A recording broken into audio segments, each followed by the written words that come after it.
got issues. She's got an issue. Basically, the rear suspension is shot. All kinds of slop. And what's happening is the metal cleats on the track are hitting up in here pretty severely. So I'm going to attempt a suspension and track swap. And the donor sled, well, donor track and suspension anyway, is out of a 1996 Yamaha VMAX 600.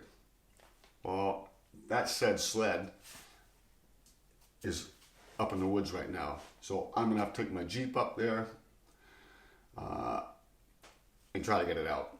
So stay tuned. I'm going to attempt to get the Jeep up to the woods and get the donor sled for the track and suspension. I don't know how this is going to work. I'm not sure I can get up there, but I'm going to start by airing the tires down to 10 pounds.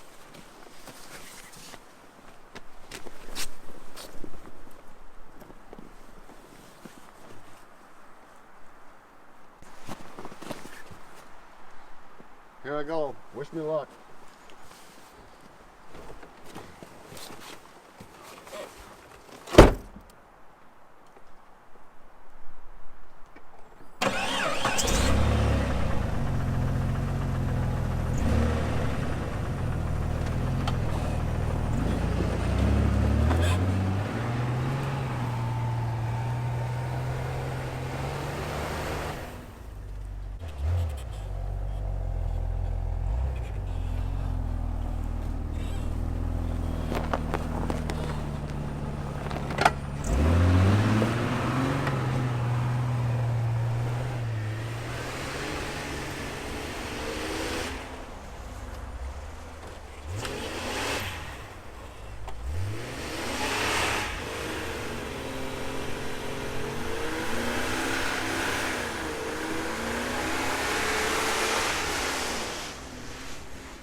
Well, I made it.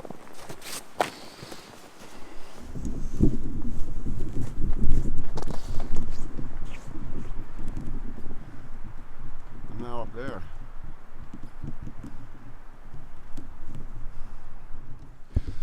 So this was my trek up the hill.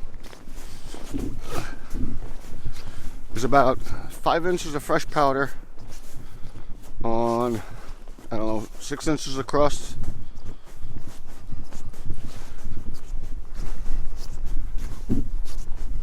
Would have never made it up here with fully inflated tires. See where the sled is.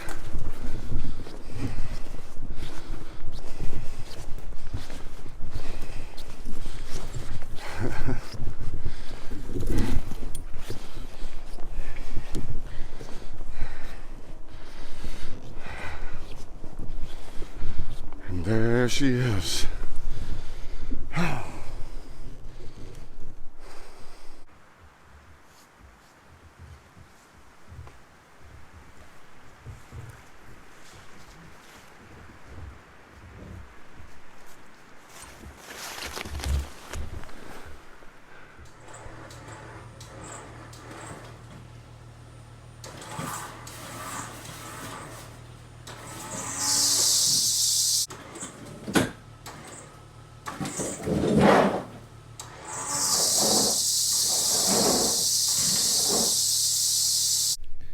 So this is the new track and suspension that will go in the Brat Cat. That's the old one. That's the new one. That's the old one. That's the new one. Which one do you think will ride better? So possibly the most difficult part of this whole procedure is this right here. That's getting these drive cogs to match up with the old drive cogs. Didn't go quite as bad as I thought. I had to drill new holes. You could see the old holes right there and right there for the roll pins, which are right in there.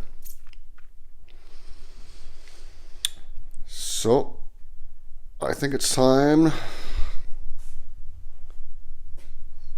to get the new drive shaft and the track installed, and I will catch up with you after that's done.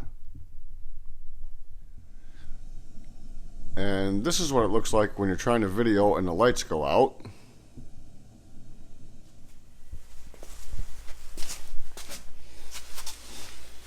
So what I did here was mounted these front and rear parts to some 3/16 by 1.5" steel, and then welded some 3/4 by 1.5" tube to that. Welded it poorly, as you can see, but it doesn't really matter because the 3 bolts will hold it together, hopefully. And I'm anxious to see how this works. I mean, I'm no engineer, and I don't drive trains either.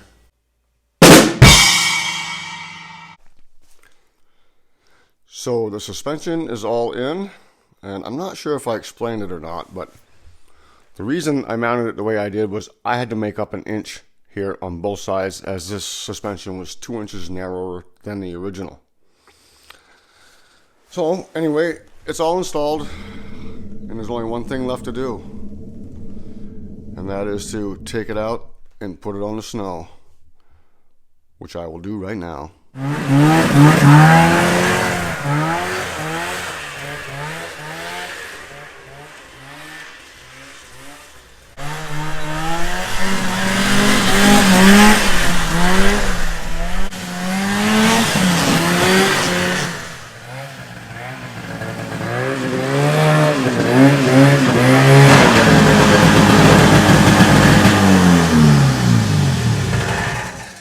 That's better. Well, that concludes the Brat Cat rebuild series. The track and suspension swap was successful. The whole sled just runs and goes pretty well. Not sure what I'm going to do next, but you'll be the second to know.